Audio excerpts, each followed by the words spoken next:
Welcome to Design Santa Barbara. This week we are in Santa Barbara Design Center, where we are featuring local artists and art experts. Please join us. Today on Design Santa Barbara, we have my dear friend, Frank Goss again. I appreciate it for being on our show. And we have a beautiful painting. And would you kindly please explain to our viewers what it is about? Absolutely, but I should remind and you know that we have been friends for more than 20 years. So. Well, yes. Which is about 3/4 of your life, I think.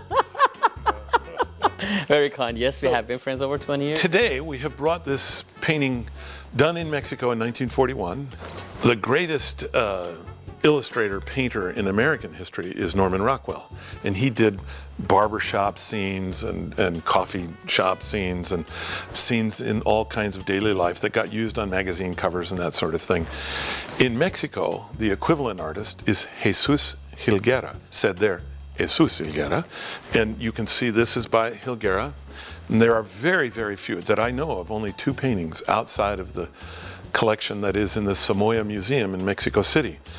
And how Helguerra got started is he did posters and cigarette package covers for the Gallus family, who had all of the posters and all of the cigarettes that were manufactured in Mexico were done by his company, and he contracted with Helguerra, because he was such a good illustrator, to do those illustrations. And then part of the deal was that he got to keep the artwork, the original artwork, and it all went into a warehouse. Somehow this got loose of that deal, and it ended up in the United States in the 70s, brought by a film family, whose name I won't use, but a well-known film family. And when the final members of the family passed away, this went up to auction. And it has come to us, and you would know a lot about this painting just by your history.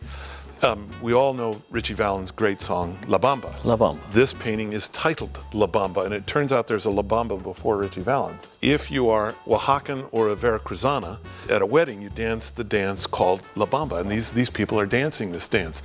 And this is the dress that is prescribed in all of the literature about that dance, the apron, the little scarf, this little knotted element. Tell me what that little knot. Right, and at some point in the ceremony, that gets untied and put on the ground in a certain design, and they dance in and out of the circles, and that's part of the ancient dance.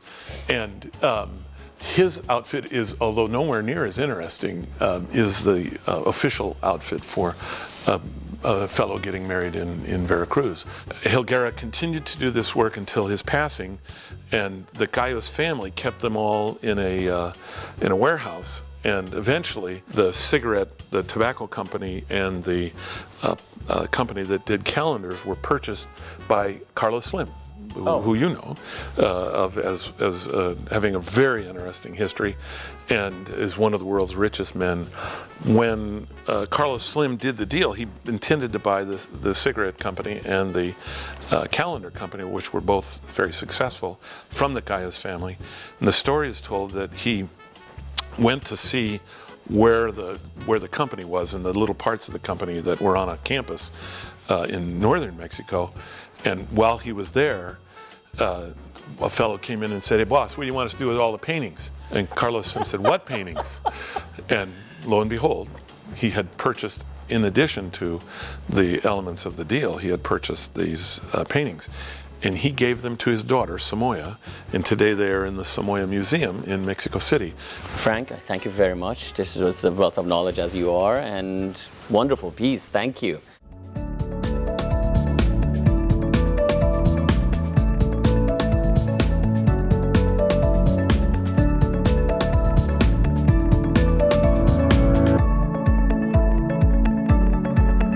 Stay tuned. There is more Design Santa Barbara after the break.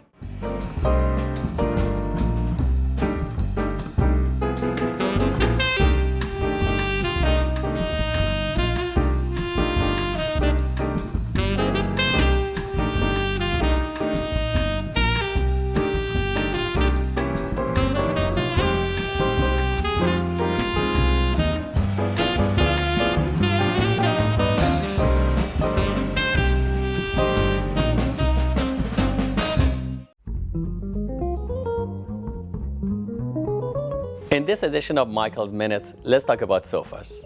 Be it classical, transitional, or modern. The style you choose should be based on your personal preference. Once you have a style, selecting the right size and shape for your space is critical. We offer love seats, sofas, sectionals, and sectionals with a return. The next step is selecting the right fabric for your lifestyle. You can choose from casual to durable, even washable. Last but not least comes the comfort of your sofa. We carry many materials like high-density foam that you can cover in polyester, down, or premium angel hair for maximum comfort and support. I invite you to come to Santa Barbara Design Center at 410 Olive Street and select your dream sofa.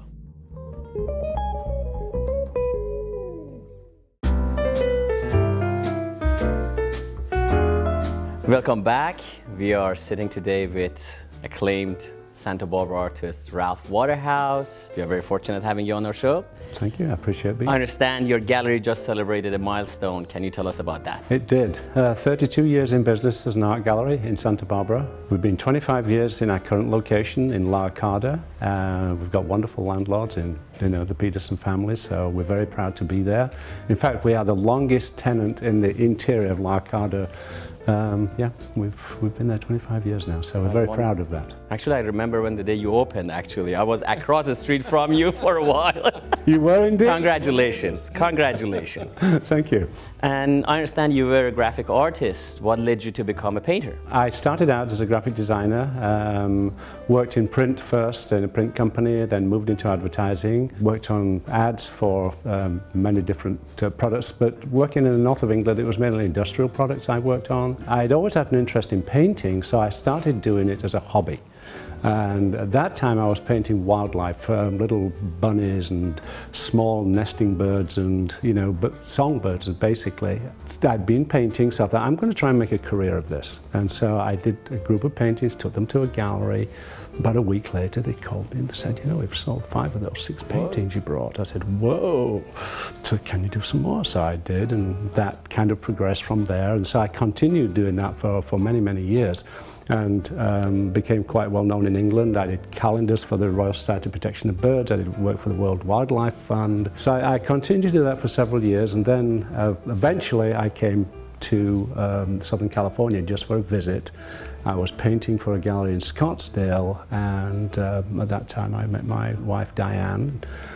She didn't want to live in England, so I thought I could give this a try. And I'd already been in the States. I emigrated to the States in 1974, so I'd already got green card and all that sort of status. So I didn't have a problem with that.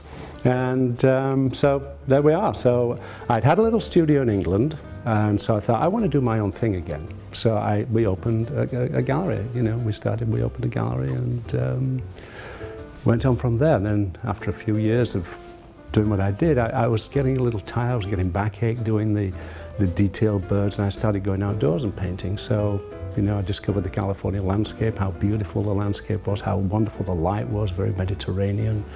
Of course, we're facing south, so you get that wonderful shadows with the early morning shadows, the late afternoon, the sunlight. It's just beautiful. So I was just drawn to painting the landscape, and I've kind of done that now for the last, I can't remember how many years, but quite a while. So tell us about the paintings you brought us today. Okay, well, this one behind us, actually this kind of happened by accident. We were going up to San Luis Obispo on the train, and something I haven't done very often. And we got halfway, we got beyond Hollister Ranch, we were going up the coast past Vandenberg, and I'm looking out of the window and I see this beautiful outcropping of rock.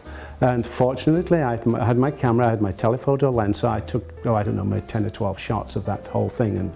And I just got one very small image of the whole thing, but I'd taken lots of close-up shots. So basically, I did that from a journey, the studies I gathered from a journey on the train from here up to San Luis Obispo. So, and I just recently recreated that from all the reference I had. So the light was a little gray at the time, so I took a little liberty and enhanced it and brought out the colors a lot more. And it was in the springtime, as you can see. It's a little bit green, but late spring, so It wasn't that vibrant colour, but there were a few wildflowers, which always helps and adds a little to the...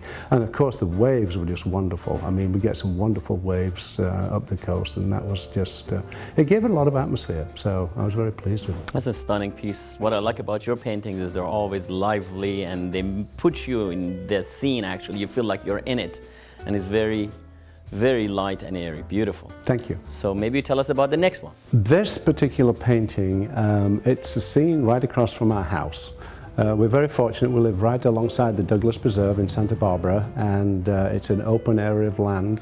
This was a foggy day. The fog was just lifting, and so I was out there, and I actually did a quick study of this, a small study. I took my easel out, I had my paints at home, and I did a little small study, just about 6x8 study, quick study. I took some photographs, and from that I developed this larger piece.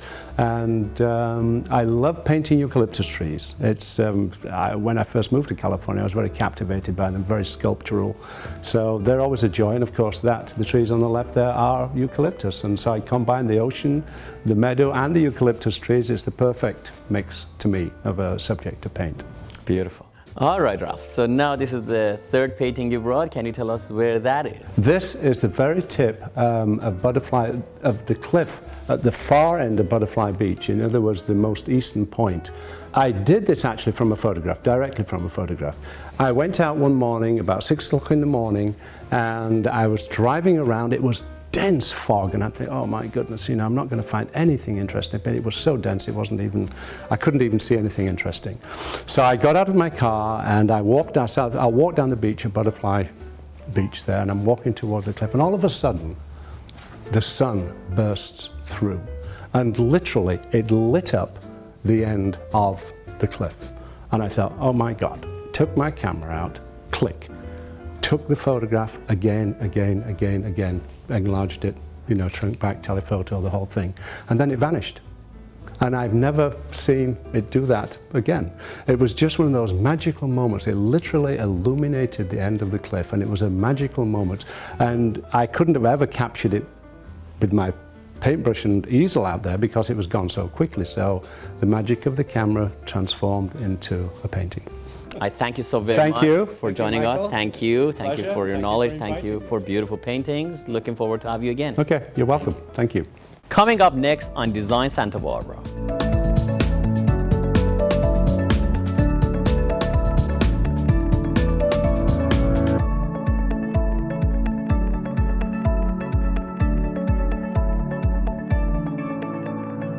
Welcome to Rugs & More. We provide the West Coast with the most comprehensive collection of new Oriental and antique rugs. Rugs are solid art investments and often become cherished family treasures. Our limitless inventory will warm up your home. Exotic or traditional, tribal or modern, our rugs weave stories through intricate patterns, compelling colors, and touchable materials. #1 in Santa Barbara for over 20 years. Visit us today at Rugs & More, 410 Olive Street in Santa Barbara.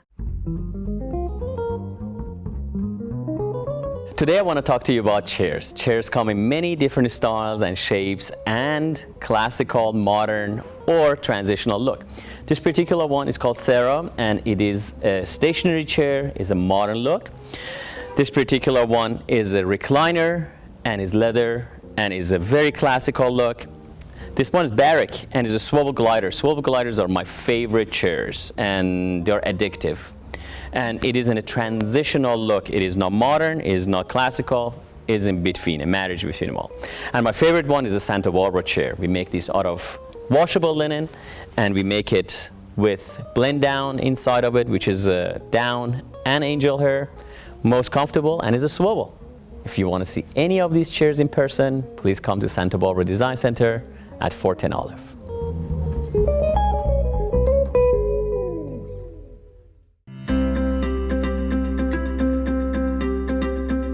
Today on Design Santa Barbara, we have a dear friend and world-famous painter, James Paul Brown, and thank you for coming to our show. I appreciate having you on our show. And we would like to start with a question. I understand you were groomed to become a banker. What happened that you're an artist now? It was an old family bank in the Midwest, and my great-great-grandfather started it. And there were 4 boys in the family, and so that my grandfather was head of it, and then my father was head of it. And so I did go for an MBA in banking at Northwestern. Didn't really work. Then I was going to be a lawyer and be head of the trust department. And I didn't like that either.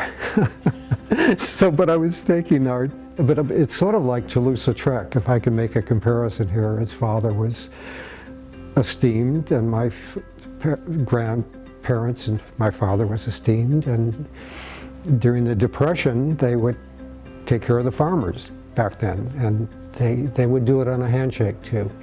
So, but it just didn't work for me. Well, that's actually wonderful. It's good that you're an artist because we enjoy your art probably more than your banking skills. So my other question is, how did you find your style? Once again, Toulouse-Lautrec, his mother loved his art when he was young. He was enabled by his mother, and I think my mother, I know my mother adored the little things I did as a child. And there was an artist from New England who lived nearby. We lived in the country, so I'd have to walk a couple miles to his studio and take lessons from him. And it was really enabled by my mother, who was so fond of anything I did, actually. What are some of the works you're most proud of? I think in the late 70s, maybe 79. George Balanchine touched his sword with his lead dancer from New York City Ballet, John Clifford, who was the youngest dancer at that time in American Ballet Theater, New York City Ballet, and touched him with his sword and said, "Go to Los Angeles and start my company." So I had the honor of being Degas. Degas painted the ballet for 24 years. I had 4 years with this incredible company. We had great dancers with the Los Angeles Ballet. Kelsey Kirkland's sister was our prima ballerina, and we had Brishnikov and Goodenough, and all these people came to our dance company, and we had a little studio, which I loved. I would wear my little painting outfit so I wouldn't get my paint all over myself and watch them, and it was the ballerinas were just, they could jump in the air. And so I first thought I could do it by sketching, just sketching them. They wouldn't hold still when they're in the air. And so that was a problem. So Degas took pictures. I found out eventually that, that he took pictures of these ballerinas at the studio getting ready and on the bar, et cetera, which led me in '84 to, well, after that I painted the Pan Am Games. So I painted, that was in Venezuela at the time, so I painted the president of Venezuela. That was for CBS television, as I remember. Then that led into the '84 Olympics. There was David Hockney and Leroy Neiman and myself were the artists for that venue. Oh, wonderful. And Hockney painted his friends in his pool. He lived down in LA then. And I painted, I think Diane Ladd was our movie star who was coached on swimming and so forth. So we were at the pool looking over our incredible swimmers. So that's what got me painting the Olympics. So that led to Wimbledon and Torino as the artist for the Winter Games, and most recently the last Olympics for the Swimming Hall of Fame. Did all of the swimmers that we had on the team. That's why I hear. Yeah, back then they wouldn't pose for me either. They wouldn't, pause for breath. They were swimming. So at the Hall of Fame in '84, there's a wall in Fort Lauderdale, the Swimming Hall of Fame. Half of it's Leroy Neiman, half are my paintings of people in the water. Oh, that's wonderful. Participating, and so those are incredible athletes too. So James, I know you painted a lot of very famous people around the world, and how do you approach a portrait of a noted person? I'm thinking that I used to be a runner, as I mentioned before, and I used to live in Malibu, so I would run with Chris Christopherson. This is not going to answer your question, but eventually I will. And at the end of the race, there were like hundreds of women waiting for, I tried to stay with Chris, a little behind him. I get it. Waiting for Chris. Back then he was huge. Yes. And he was such a great guy back then. Let's see, I painted Lee Strasberg. Taught Marilyn Monroe, James Dean, Marlon Brando how to act. Oh, wow. So I painted Marilyn Monroe. You painted Marilyn Monroe? Yeah. Oh, wow. Yeah. It's in a collection and down in LA, and I painted James Dean. That's an interesting story because Lee married Anna Strasberg, who was younger than he. She lived on Central Park West in New York. So I went to her apartment near the Dakota, and she had the dress. She had Marilyn Monroe's dress, which I think is up for auction, and she had the piano and other Marilyn Monroe memorabilia. So that's, and down in LA, there's it's Actor Studio, I think it's called. So David Strasberg is younger and still around, and they made a mural of my painting, which I think is 12 foot by 10 foot. It's a mosaic. But many people other than, I'm trying to think of other people that I painted other than athletes.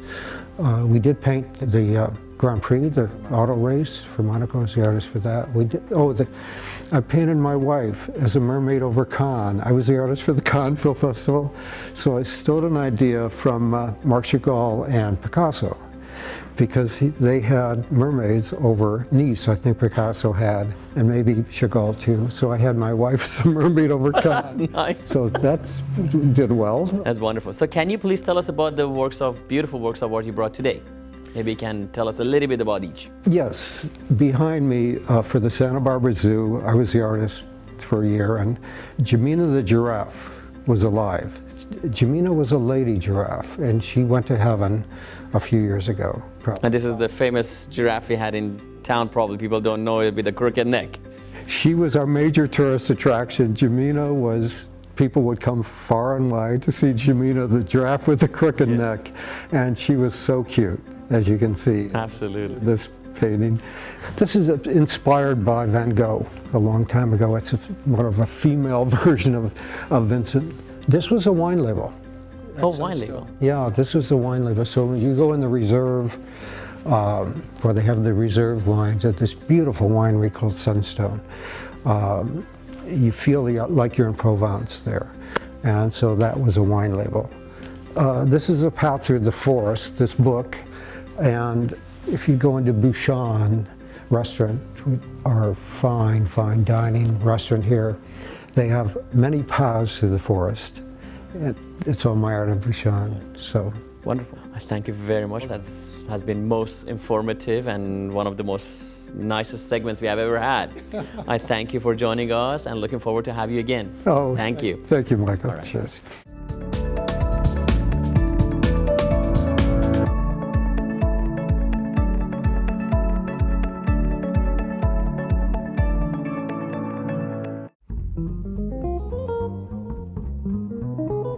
Interior designers today, they're using a lot of contemporary and transitional rugs, and that's a segment that has been growing for us over the last few years.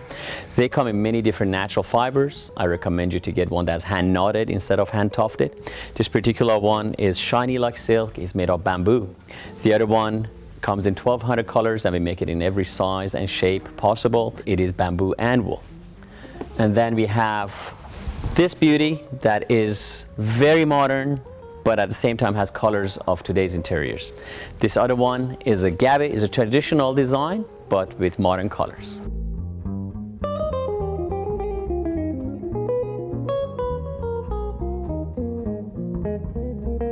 If you are looking for a modern or transitional rug, please come to Rugs and More at 410 Olive, and I will be happy to help you.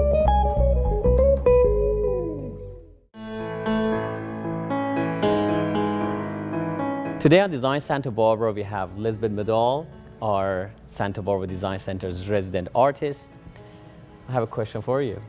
Why do you paint? I paint for a variety of reasons, but I think the primary one is to express thoughts or feelings that I have when I view a scene. something must compel me to actually want to paint the scene.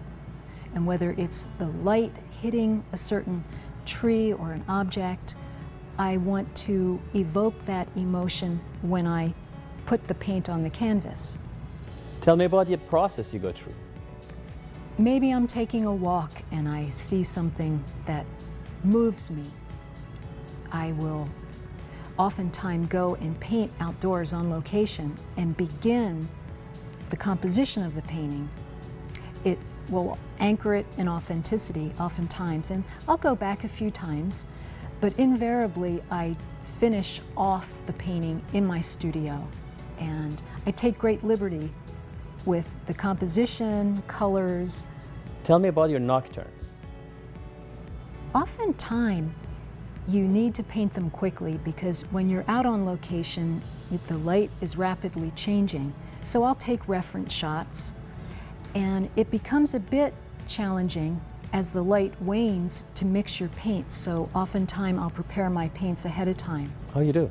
All right, Elizabeth, tell us about your current exhibit. I hear is about California locations. This exhibit is called California by Design, and I specifically chose California as the subject matter because there's so much diversity and beauty within our state. Elizabeth, thank you very much for taking your time and talking about the process of paintings you do. And if you would like to see some of Elizabeth's wonderful paintings, come to Santa Barbara Design Center and see it for yourself. I hope you have enjoyed this very special episode of Design Santa Barbara. I encourage you to come into Santa Barbara Design Center and please join us next week.